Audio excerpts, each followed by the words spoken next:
shaka. Hadithi imesahihishwa na Sheikh Al-Albani. Fungua kitabu Hidayatul Ruwat, hadithi nambari 1553. Swali Muhammad. Hadithi ambayo Anas bin Malik, hadithi ambayo ina shaka. Mara Nabii sallallahu alaihi wasallam bi ba'd turuq al-Madina. Bwana Mtume sallallahu kapita siku moja baadhi ya njia za Madina, kama vile leo tuko njia hii hapa tumekaa. Bwana Mtume Muhammad sallallahu alaihi wasallam akawakuta vijakazi wa mama wamejitokeza, wakawa yadhuribna bidhufufihinna wa yataghannaina.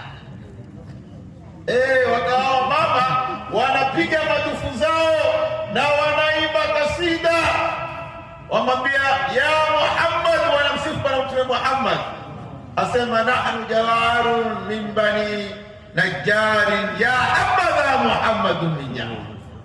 Wanamwambia ya Rasulullah, sisi ni vijakazi wa mama, tumekaa hapa kwa ajili tunakupenda wewe ya Rasulullah, tunakusifu wewe ya Rasulullah. Bwana Mtume Muhammad sallallahu alaihi wasallam aliwauliza, mnanipenda jamani? Wamama